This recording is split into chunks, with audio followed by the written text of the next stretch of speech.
Hola a todos, en este video de la serie de Ma Yuan analizaremos la primera obra, Caminando a través del camino de una montaña en primavera. En este caso, no conocemos su fecha de realización, por lo tanto indicamos el periodo de la vida del artista, donde es más probable que éste haya sido realizado.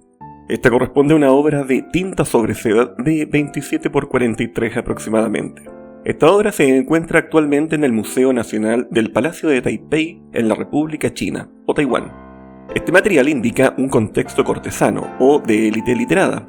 Es un material notable, no hay una selección de elementos filosóficos de por medio, son solamente técnicos, es decir, se hizo sobre seda porque era técnicamente algo elegante. Vamos a seguir nuestro esquema de 3 niveles. Uno a nivel formal y exegético sobre el artefacto, es decir, aquello que estamos viendo, no lo que interpretamos. Luego nivel 2, a nivel simbólico y significativo, donde procederemos con la hermenéutica de Romano Guardini y López Quintás. Finalmente uno ontológico, donde veremos su grado de artisticidad. ¿Será posible esto? Lo pregunto, porque el esquema que hemos planteado tiene como base una propuesta filosófica tomista occidental, y esta es una obra totalmente asiática. Vamos a ver. En primer lugar comenzaremos con las características objetivas de la belleza: integridad, proporción y claridad. Primera cosa que complica si quisiéramos ser puristas son las letras que están presentes a la derecha, porque alguien podría cuestionar: ¿acaso esto no contamina la obra? No, porque las letras están subordinadas a la pintura, que es la disciplina rectora del artefacto. Sin embargo, se puede insistir, pero ¿tiene caligrafía? ¿Es algo como más que simplemente un mero adorno? No es un adorno, pero está dentro del propósito de la obra. Esta aclaración es relevante, porque de otro modo, otras bellas artes como podría ser el teatro o inclusive el cine, tendrían problemas. Entonces, no es la presencia de letras lo que hace que no sea un cuadro o una bella arte. Para analizar la composición en esta obra tuvo un serio problema, porque el estilo de la época china durante la dinastía Song del Sur es conocido como en una esquina o Ma en una esquina, justamente por la influencia que dejó Ma Yuan. Entonces, buscar composiciones como por ejemplo de 3/3, triángulo dorado o proporción aura es muy difícil, porque acá tenemos 2 de los tercios casi vacíos, y no sigue la idea geométrica, sino de distancia perceptiva. Y esto lo veremos más en detalle adelante, porque era algo que hablaban los críticos del momento de la corte Song del Sur.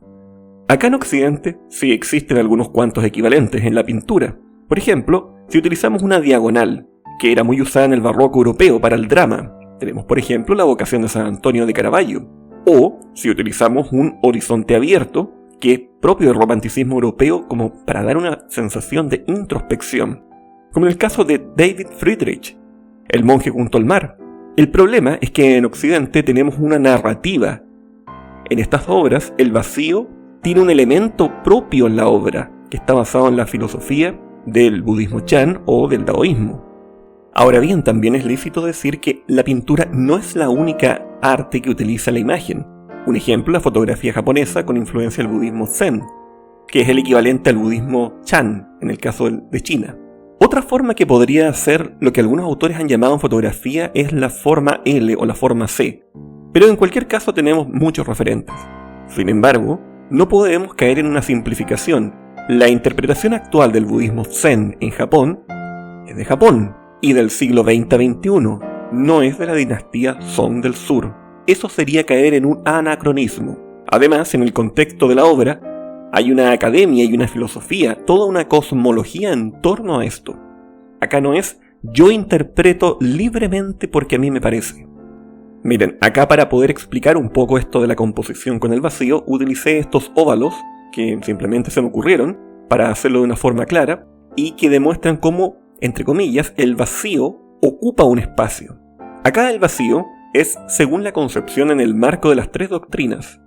No es una ausencia ontológica, sino que funciona como algo que tiene que estar presente. Esto es para que quede claro que la obra no es como si estuviese inacabada como en algunas pinturas modernas que dejan sin pintar algunas partes. Tampoco es la interpretación moderna, posterior a la Revolución, que trata de hablar como por ejemplo, que en las esculturas inacabadas de Miguel Ángel existe una obra que está narrando. No. La obra tiene un elemento de naturaleza dominante. Acá usé una pequeña animación para determinar el movimiento sutil de las ramas del sauce y las aves que vuelan levemente en la parte superior. ¿Por qué? Eso lo veremos cuando corresponda en la parte 2. Pero esta animación es para mostrar a lo que el artista estaba haciendo referencia.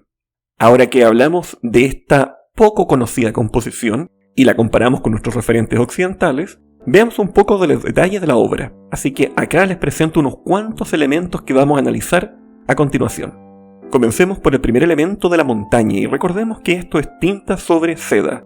Ma Yuan era miembro de una familia de pintores, entonces era un oficio pulido.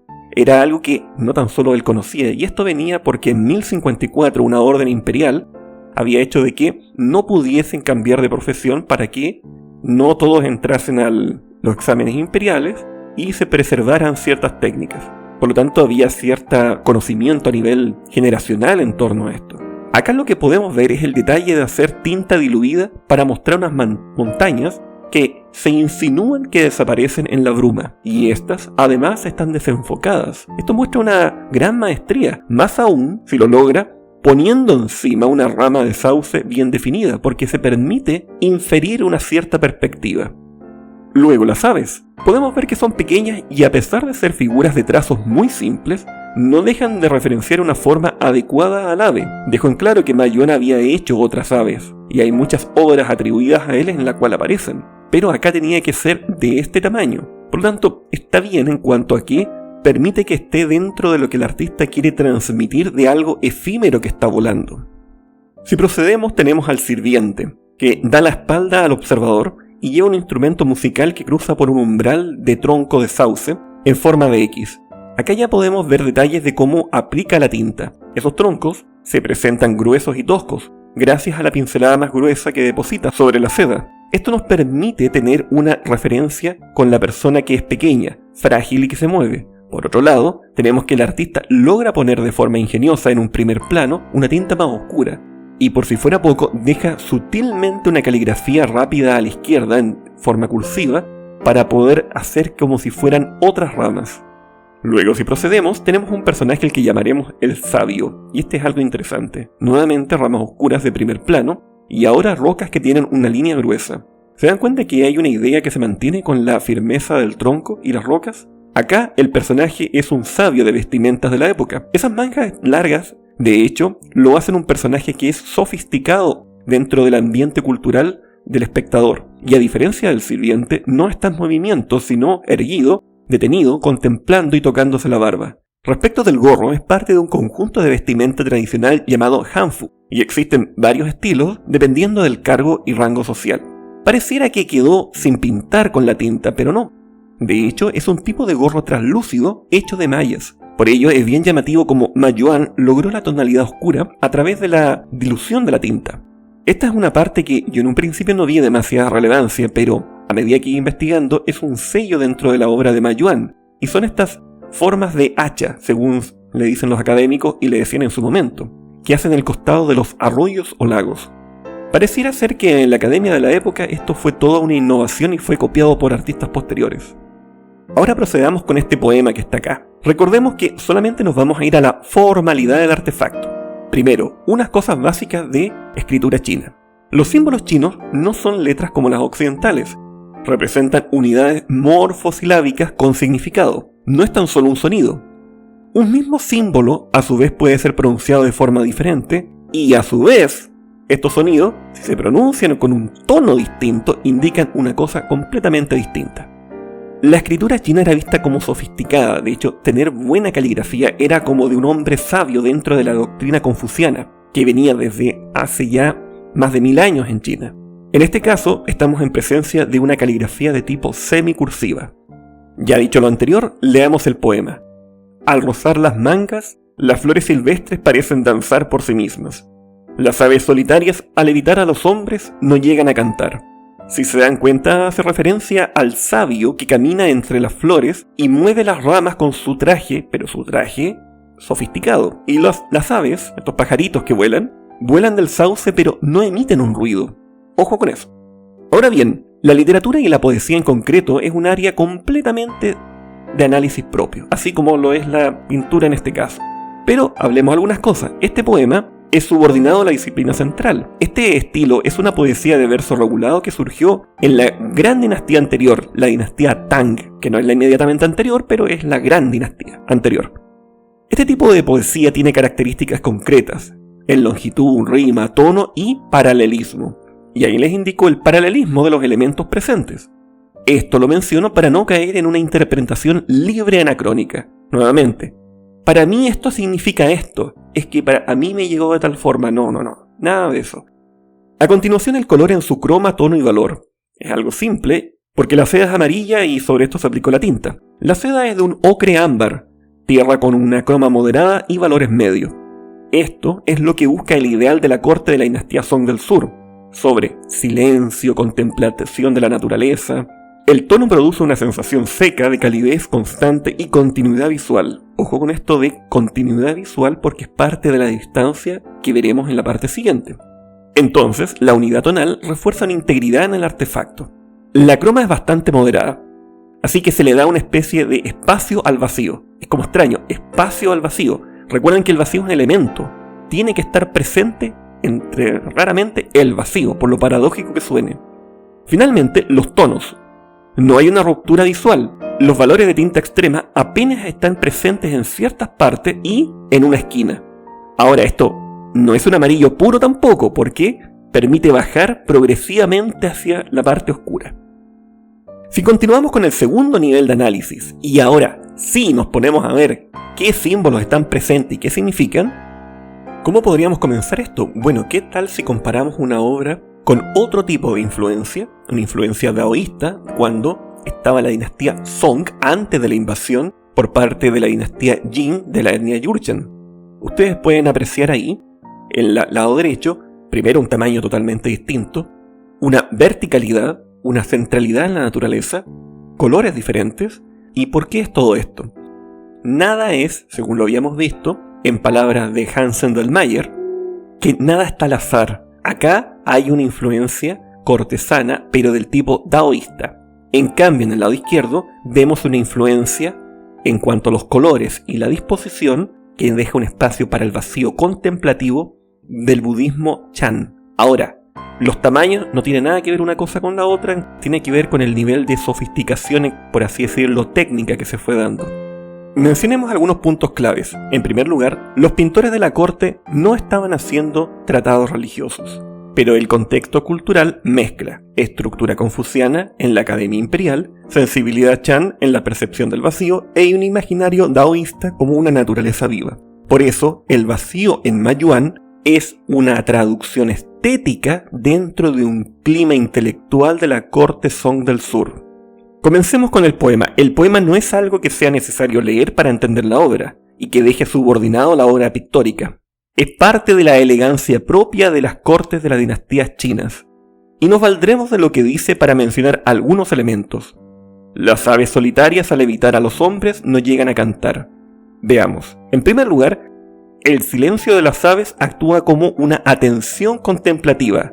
Es un elemento necesario, ¿por qué? Por el Wu Wei, de esta idea daoísta de el no actuar, del dejar fluir de la naturaleza, como unas aves, o sea, está perfecto.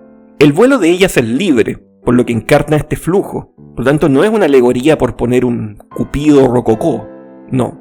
Tampoco deben interpretarse como una referencia a la iluminación, eso sería un anacronismo. Sería una interpretación sincrética con el taoísmo. La iluminación es del budismo, y la iluminación está dada por el espacio vacío. ¿Se dan cuenta? No es una cosa con otra. El sirviente que va cruzando por ahí, en esos árboles tipo X, se interpreta como una lectura de la época, como un paso de un área del mundo a la contemplación en la naturaleza. El instrumento que lleva es el kin, y, fíjense bien, no está siendo utilizado, y esto es porque la música se toca luego de la contemplación, en esta visión cultural. Escuchemos, el kin es un tipo de cítara, es una tabla larga de madera con laca. Tradicionalmente tiene 7 cuerdas de seda. Ahora, lo interesante es que no se toca para grandes audiencias. Es decir, su sonido es íntimo, bajo y contemplativo. No es un instrumento que esté ahí por poner un instrumento. Es decir, tiene que ver con el propósito del artefacto.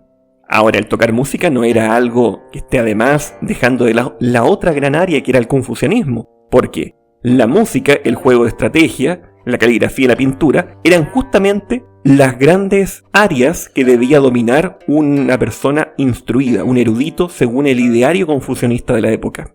Continuemos con el sabio.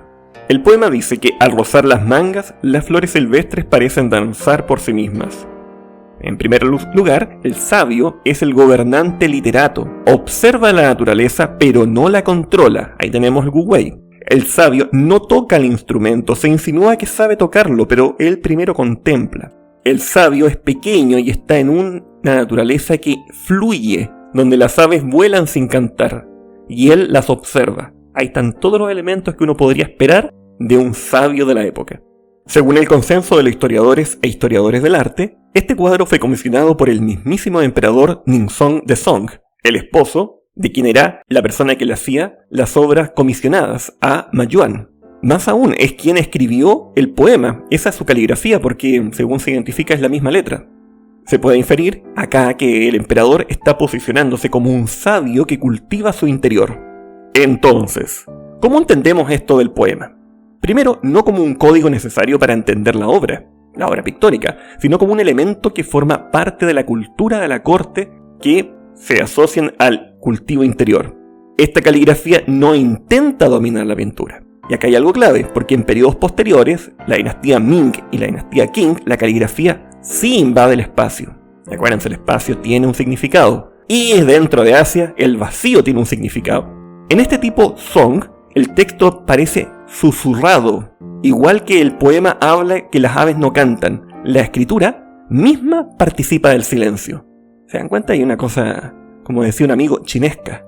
Finalmente, para entender a quién le habla Ma Yuan, es necesario entender el concepto de yuan o de distancia, que, según el crítico de la época, Han Suo, puede entenderse como tres elementos. En primer lugar, el kuo, amplitud del vacío.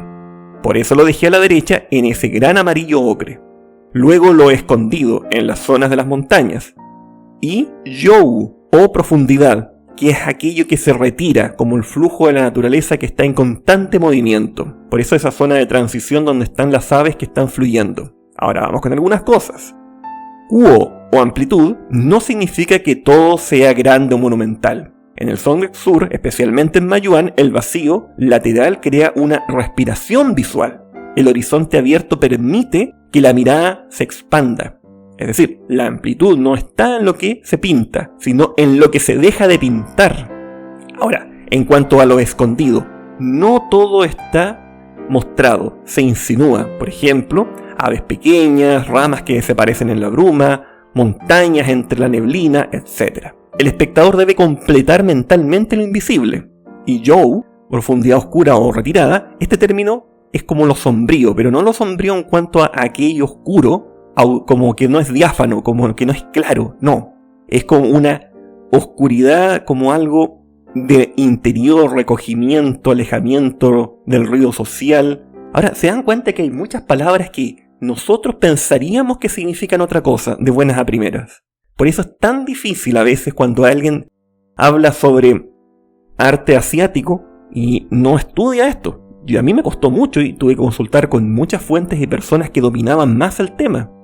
Es un punto importante. Para entender una obra, no es solamente sentarse y decir qué significa para mí, qué me transmite. Hay todo una enseñanza para desgustar. Y por eso el arte es aquello que al aprenderlo produce un placer, un gusto, ¿me entienden? Pero no un gusto kantiano. Finalmente llegamos al punto de hablar de su artisticidad.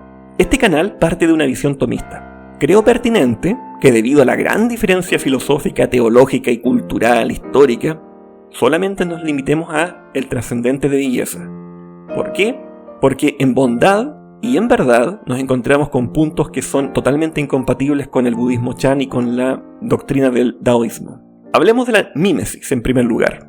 La imitación de la naturaleza según la forma ininteligible, no una copia literal, ¿ya? Acá podríamos decir que Ma Yuan no busca la totalidad del ente, sino una sugerencia parcial. Podría verse como una reducción ontológica del objeto representado. ¿Por qué? Porque no está totalmente representado, está sugerido. La poiesis, producción artística ordenada por una causa formal que conduce al fin de la obra. La obra parece orientada más a una experiencia interior que a manifestar la plenitud del ser. Y acá entramos en un riesgo. ¿Por qué? Porque si estetizamos el vacío, más que la forma, ahí nos vamos a alejar de lo que nosotros entendemos como una poiesis. Así que este punto no sería tan convergente, este espacio que se le da al vacío. Ahora vamos, por ejemplo, con la arete: integridad, proporción y claridad. Vamos a ver. Comencemos con la integridad, desde un criterio totalmente estricto tomista que, seamos como sin dejar pasar una, tendríamos una integridad incompleta, porque al darle el espacio al vacío, que suena muy extraño, dejamos una insinuación y ahí tenemos un problema. Pero obviamente hay todo un tema de que si la obra está íntegra, pero ahí hay un tope que haría que no sea completamente equivalente la visión que tenemos en Occidente con la visión que había en el momento de la corte imperial de este lugar. En cuanto a la proporción, aquí Ma Yuan se acerca más al ideal tomista. La proporción es extremadamente rigurosa, minimalista o no importa, pero es muy rigurosa. Cada cosa está en su lugar. Claritas o claridad, acá no es explícita. La forma se oculta parcialmente. Y para una forma tomista clásica esto puede reducir aquello inteligible, directo del objeto. Tampoco es tanto. Uno igual podría encontrar algunos elementos. Digamos una cosa.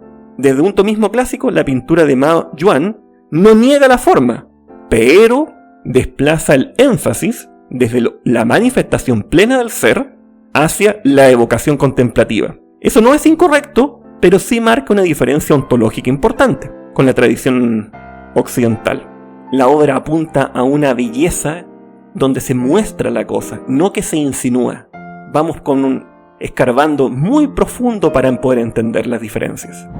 Bueno, y este fue el artista de esta ocasión. Recuerden que si el video logra 50 likes, haremos una segunda obra de Ma Yuan. Y nuevamente, este video no está monetizado, no recibo donaciones, pero si quieres y está en tus posibilidades, te dejo los datos de mi parroquia para que hagas una donación directa, porque comienza el año y en catequesis para los jóvenes se requiere material, cartulinas y algunas salidas para comprarles algún agua o un sándwich y no tenemos plata, así que nos haría muy bien si te gustó el video y puedes.